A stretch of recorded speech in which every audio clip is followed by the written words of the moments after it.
Hey guys, it's JW Gaming here, and today we're going to be having a look at the system requirements for Titanfall 2. Now, Titanfall 2 came out a few days ago, and the system requirements did not really get released much before release, which I was pretty surprised about, but they are here now, and they're pretty comprehensive for once. Now on screen you've got some Titanfall 2 beta gameplay from the PS4, so if you get it on PC, yours will look distinctly better than this. Now, as I said, it was fairly comprehensive, the system requirements. That's because we have a minimum recommend Ultra 4K 60 preset type requirements, which is, I think, much better now that 4K is becoming more mainstream with the release of the new NVIDIA graphics cards. Now, for minimum specs, it doesn't really matter what OS you're on, and for CPU, it's much less. I have the Battlefield 1 requirement sat next to me as well, and it really is a massive wealth of difference. So, for the CPU, it wants you to have an Intel Core i3 3600T, which is a fairly old processor, and it is only a dual core as well. So in terms of this, you can really see that this game isn't very CPU bound at all. So, and I must say, with these minimum spec requirements, Respawn says you may be able to play the game below the minimum requirements, but your experiences may vary, and the quality of your experience may vary as well. I believe they've set the minimum in order to get you 60 FPS at least. Now, the hard drive space is 45 gigs, that is the same for everything, and for RAM it recommends a minimum of 8 gigabytes, and for the GPU it recommends the NVIDIA GTX 660 or the AMD Radeon HD 7850. Now, this is exactly the same as the Battlefield 1 requirements, just for comparison. Now, up onto the recommended settings. You have for the CPU an i5 6600 or equivalent, so basically the 4690K will work, the 6500 or any other unlocked processor will deliver very good performance as well. And this recommended setting is especially for 1080p max settings at 60 FPS or more, and it also works for 1440p as well. Now, RAM recommends 16 gigabytes as a recommended spec.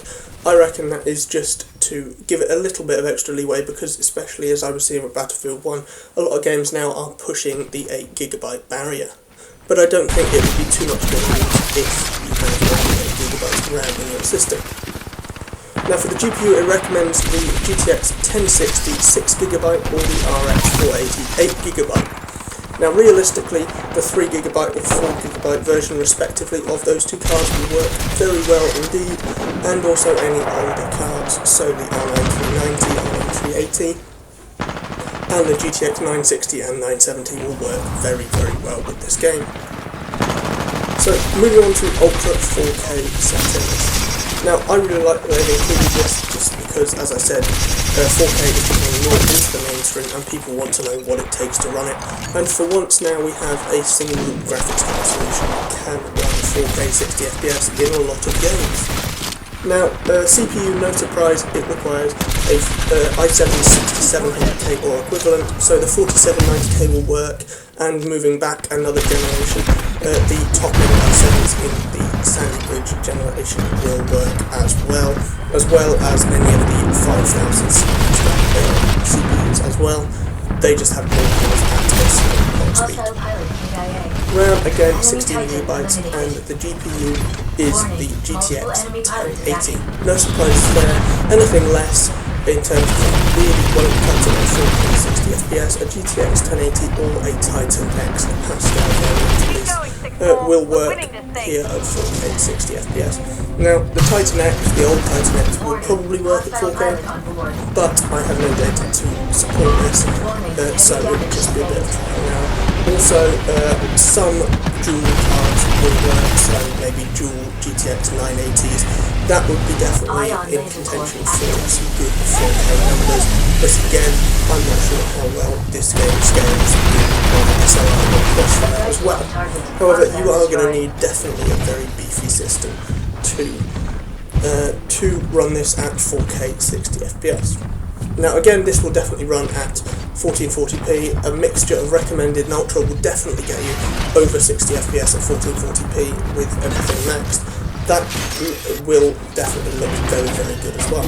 Now, from what I've seen, this game is very, very graphics bound and not very CPU bound, which is brilliant for a lot of people, because a lot of people who build gaming specific systems push more money into their graphics card than their CPU. So I think Respawn have done a fairly good job here to make it so that a lot of people have access to the game at very, very good settings. Now, if you notice with the CPU, I only run out Intel CPUs. That is because only Intel CPUs have been listed. Obviously, with AMD, all their architectures are fairly old, and they have Zen releasing now in Q1 of 2017. But if you're looking at what you have as a CPU, if you have an AMD one, then I would look at minimum, probably something around the 6300, that's 6300 that is, and for recommended 8350. Those are pretty much the standard AMD graphics cards of choice, CPUs of choice for a lot of people, and those would definitely run pretty well on here. Now, if you've got any questions about whether your system can run this, or if I've missed something, then please leave it down below.